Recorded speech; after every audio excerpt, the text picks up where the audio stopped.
بسم الله الرحمن الرحيم halkani waa cusbitaalkii dhimirka ee Buuhoodle oo saad ogtiin ba bariyahan ba dhismihiisu socday waxaynu marka ka wareysanaynaa maamulka dhismaha cusbitaalka Macow iyo Cabdirashiid oo labaduba hadda nala jooga annagoo ah ururka cusub ee Aayatiin ku hawlan horumarinta gobolka Cayn ee saad maqasheen ba dhawaan la sameeyay hawlwadeenada laftigoodu waxay ka tirsan yihiin guddiga fulinta ayaa guddiga sare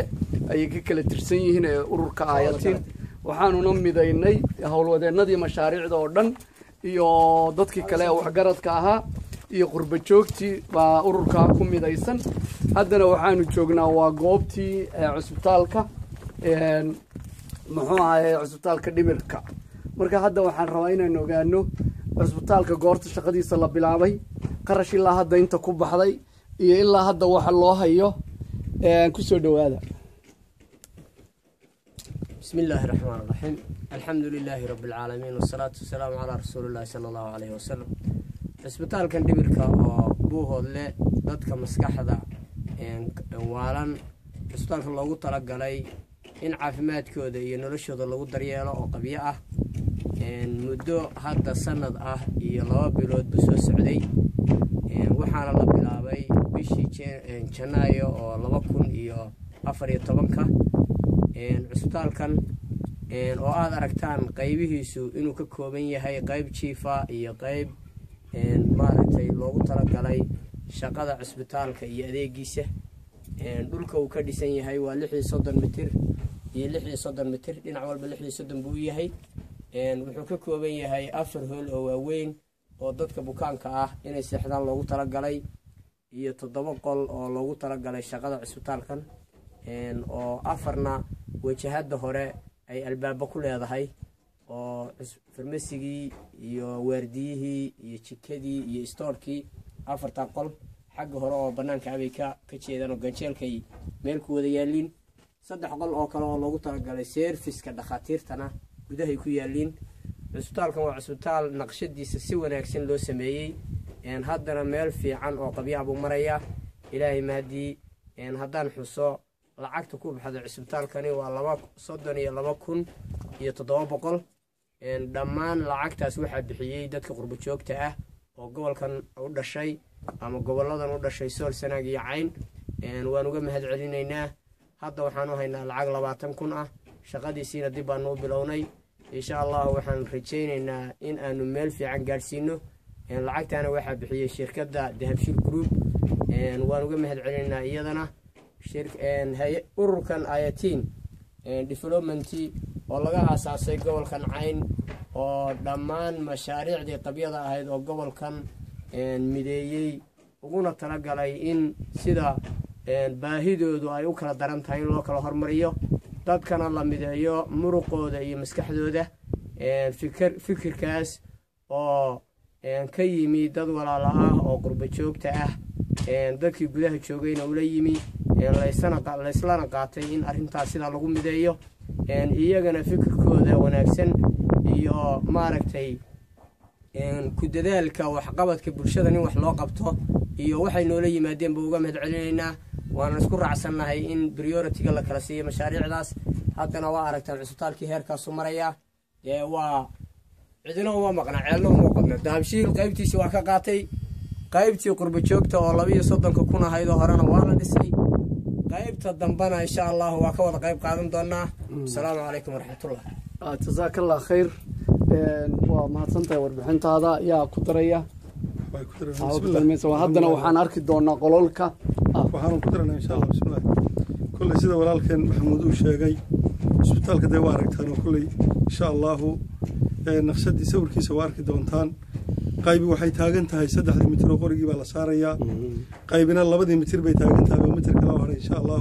iyadana waa la saarayaa waxa kale oo insha Allah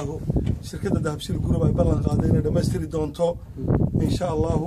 wixii dhismaa waxaana tahay wixii qalabina deegaanku inoo yaala iyo qalabeentiisu insha Allah intaasaan kulli ku joojin lahaa mahadsantihiin oo waxaan rajaynaynaa inaynu dhameystirano cusbitaalkan aadka u fiican ee u qorshaysan halkan hoolkan muxuu ku saabsan yahay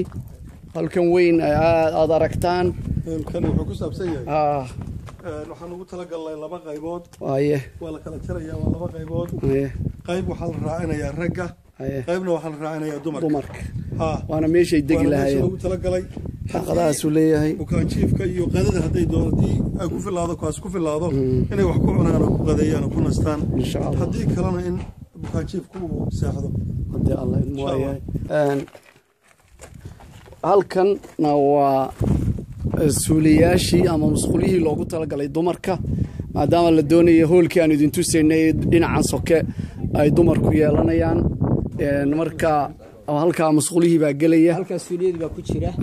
meeshan waxaan ugu talagalnay meel berende ah oo aan ku samayno weji dhaqyada iyo weysada iyo waxyaalahaas aan ugu samayno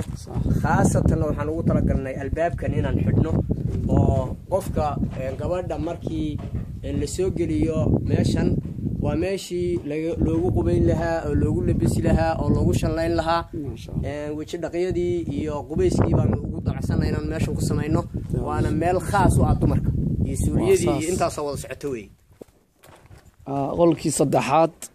waa kan ama qaybtii saddexaad waa dumarka u gaara halkan qaybtii horena dumarku waxay ku lahaayeen waa dumarka tanna qolkan waa 20 mitir 8 mitir dhinac wuxuu u yahay 8 mitir dhinac wuxuu u yahay 20 mitir waa hool weyn oo aan ugu talagalnay gabdhaha isaga iyo kan ka soo horjeeda labada waxaan ugu talagalnay gabdhaha inay khaas u noqdaan suuliyadoodii iyo cuntadoodii iyo wixooda oo dhan waa u gaar buu yahay imise dumar ayuu qaadi karaa cusbitaalkan haddaad qiyaasteen waxaan adigu ku qiyaasayaa cusbitaalkan labadan hool iyo qaybaha kale oo cusbitaalka haddii horta had iyo goor waxaa badan ragga iyo dumarka waxaa badan ragga xanuunkan dadka qaba dumarka ragga badan marka qiyaas ahaan hadduu dumar buuxiyo qaybtan waxaan ku qiyaasi karnaa ilaa 60 gabdhood inuu qaadayo jiifkooda iyo waxooda iyo qaybtan waa qaybtii ragga qaybtan waa qaybtii ragga aan joognaa iyadiyo dhinacaas aan markii hore idin tusnay oo qaybta dhinacan soke raggaa leh qaybtan kale sidii qaybtii dumarka oo kale iyana ragga qaybtana u go-an maca howlwadeennada ayaa warbixin naga siin doona qolkan waa qol weyn oo ka mid ah qolalka bukaan jiifka ragga isaga iyo qolkan aan hadda ka soo baxnay oo ka soo horjeeda labadaa waxaan ugu talagalnay ragga bukaan jiifka ah isaguna sidaas oo kale buu la mid yahay ilaa 80 qof oo bukaan jiif ah oo dadka xanuunsanaya ah ayaa labadan hool qaadayaan qolal kale oo aan ugu talagalnay iyo meelo kale oo aan ugu talagalnay arrintu hadday intaa ka sii badato in la geeyo oo barxadda bannaanka ah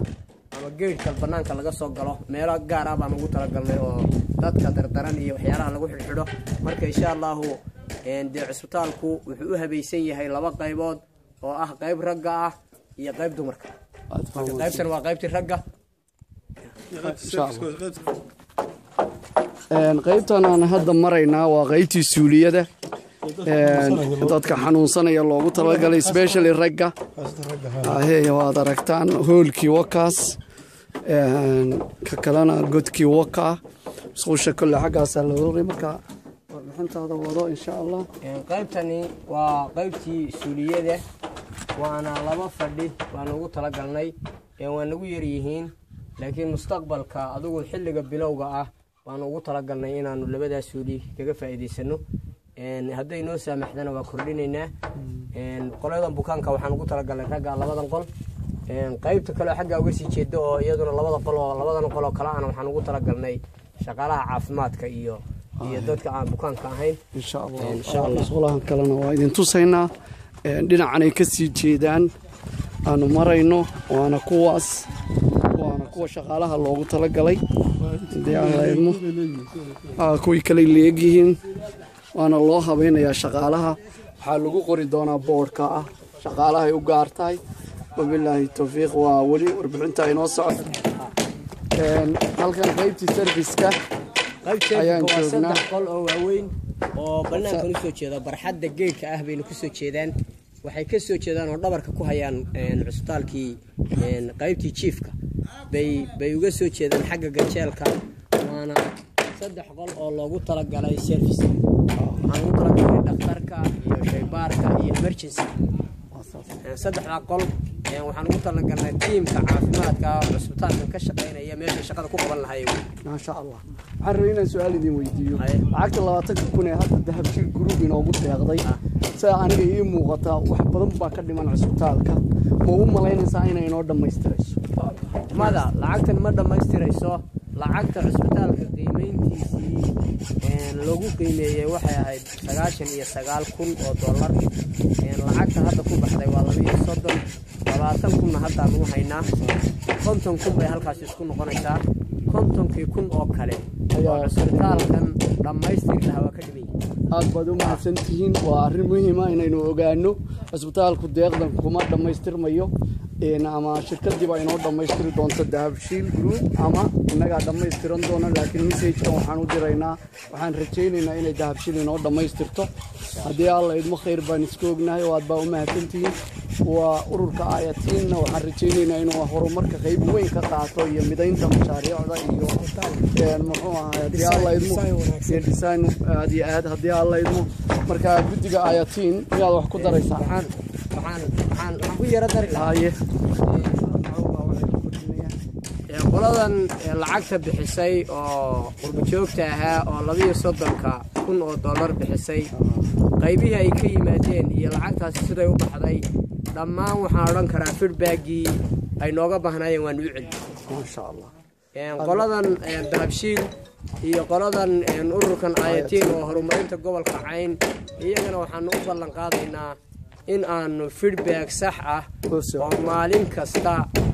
waxa baxay qofka xamaalka aanu siinay boonada aanu ku siinay in aanu dahabshiilna siino ayatiin aanu siino marka insha Allah waxaan rajaynaynaa in shaqadii aanu qabanay oo horeysayna hore loogu qancay tan dambe oo hadda aanu qaban doono insha Allah loogu qanci doono cid kasta oo meesha wax gelisayna ama wuxuu soo dirtayna waxay arki doontaa wixii aanu lacagta ku qaban aad baa u mahadsantahay aye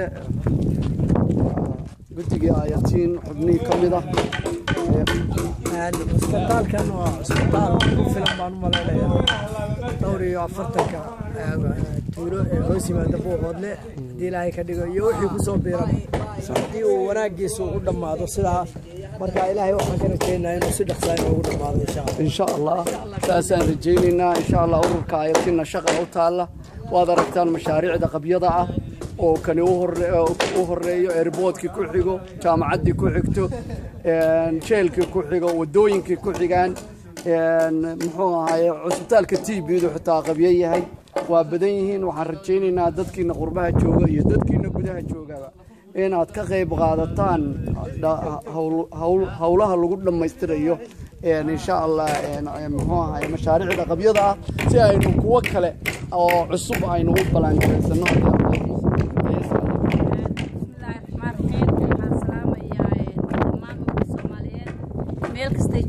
waxaan in yar baan ku darayaa dee hadalka waa la dhameeyey waxaan tusayaa walaalaha muslimiinta ama walaalaha Soomaaliyeed